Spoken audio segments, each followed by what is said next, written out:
Shëndet gjithë dhe nëse gjeta.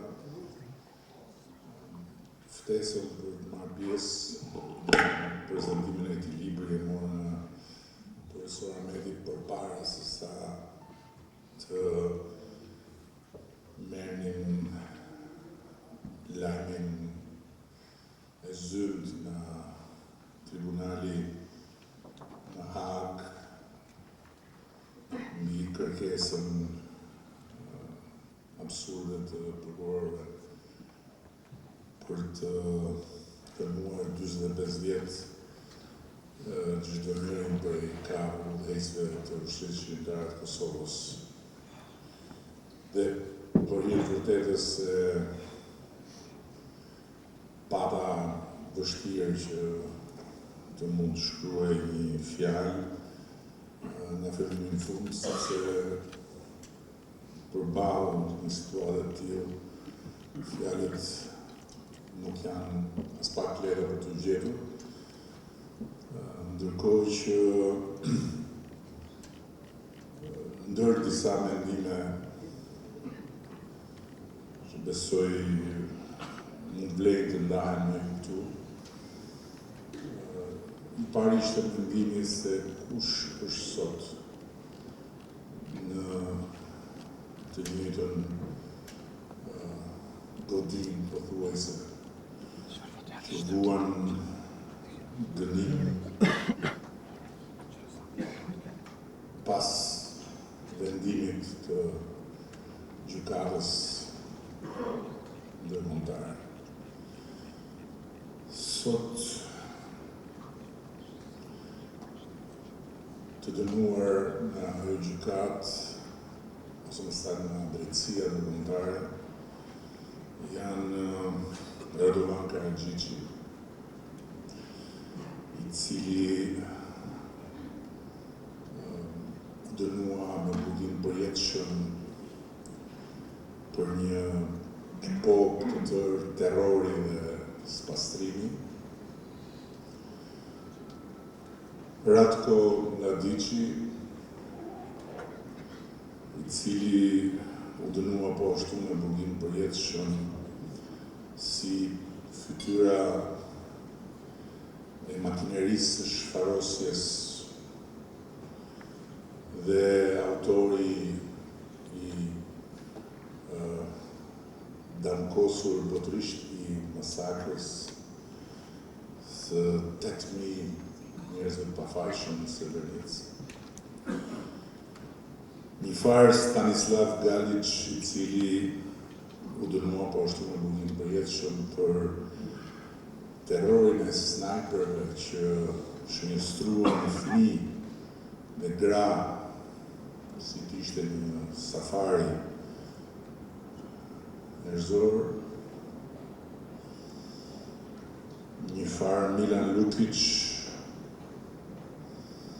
i dënuar në përjetësi për krime që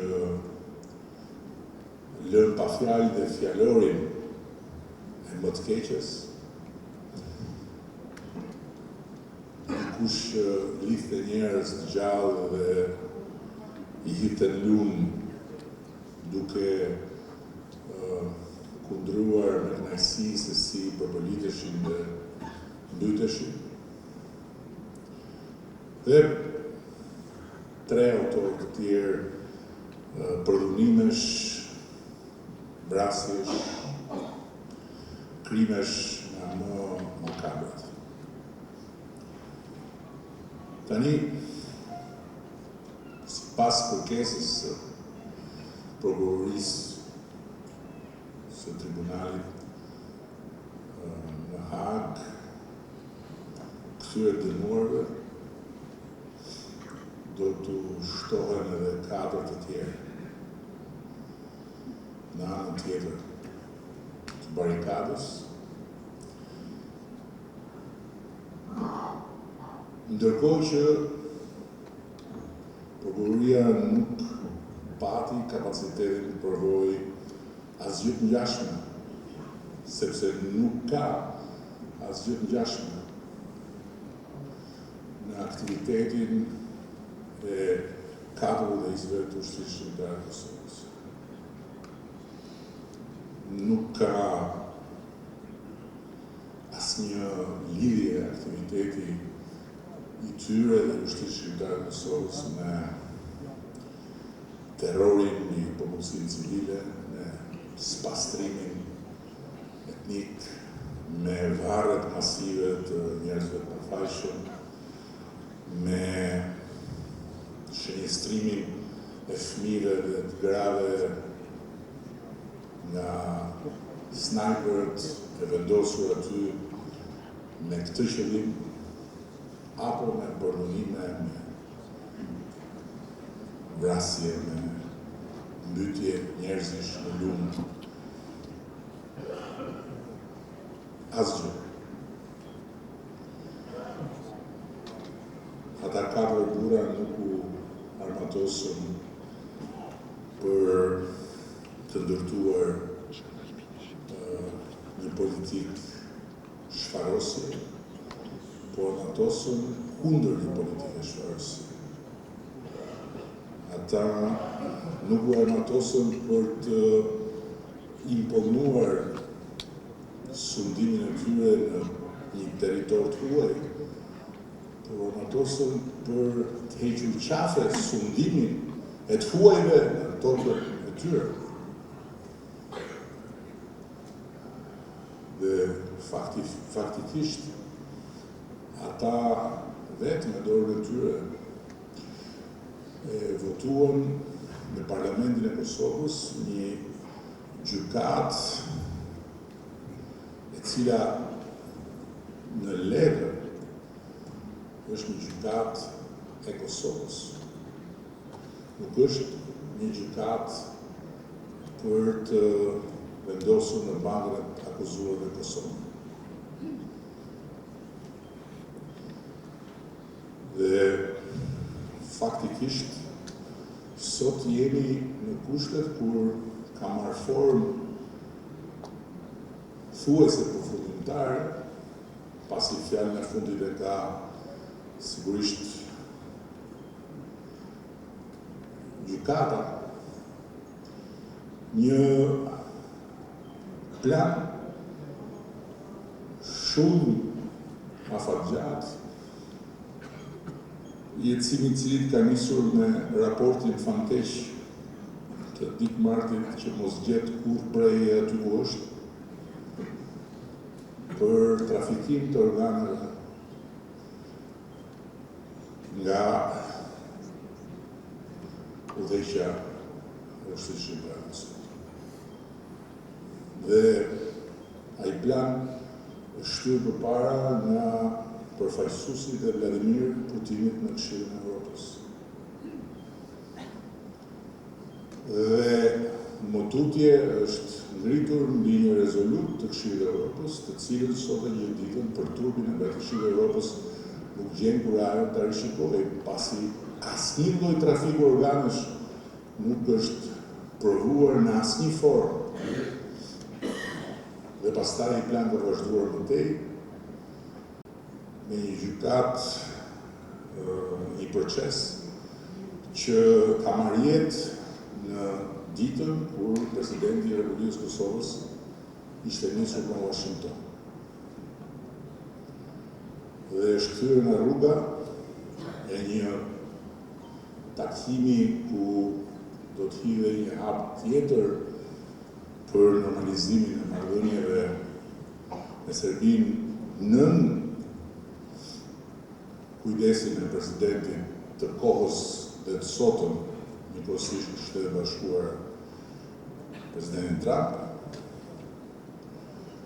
pasi qartësisht forcat tjera nuk e dëshironin që të ndodhte ajo gjë, dhe qysh nga ai moment presidenti i Kosovës është marrë temë. Mund të themi fjalë sa të duam me zveti, mund të përdorim të gjithë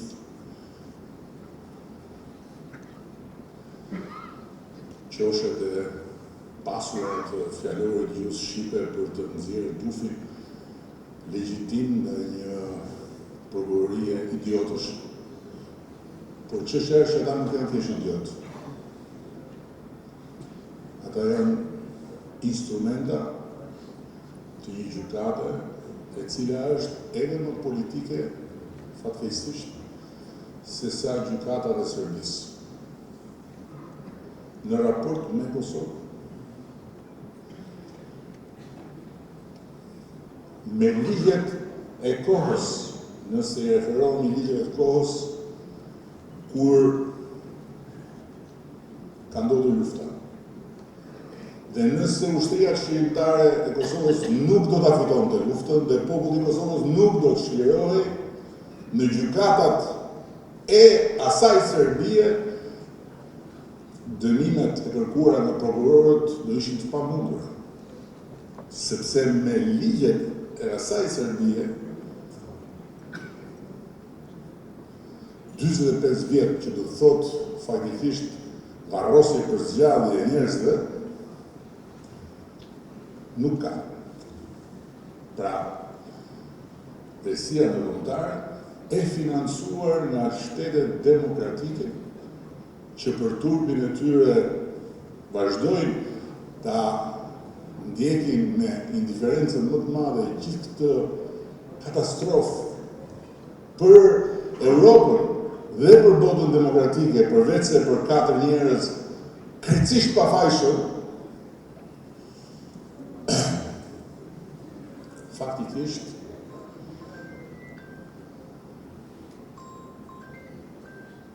bën që ne sot të ngrem një pikpyetje për veten tonë se çfarë mund dhe duhet bëjmë. Nuk e kam përgjigjen për këtë. Por jemi sigurt që duhet bëjmë diçka ende më shumë për këtë. Sepse është një katastrofë për vetë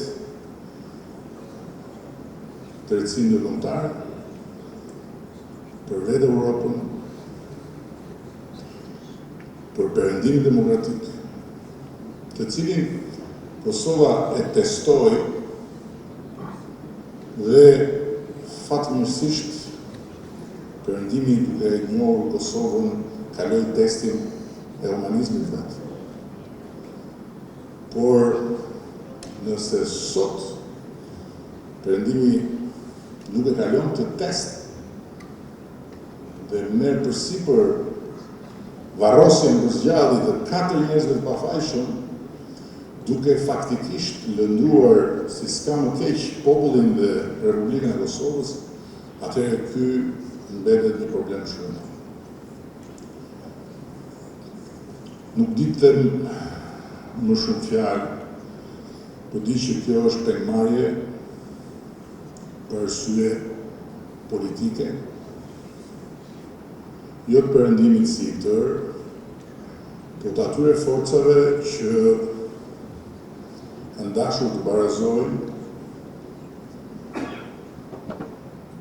dy gjëra që nuk barazohen dot. Dhunën etnike të një makinerie lufte tërësisht fashiste dhe luftën shërimtare të një ushtrie e cila emrin e ka pasur ushtri, por në fakt ka qenë një mobilizim popullor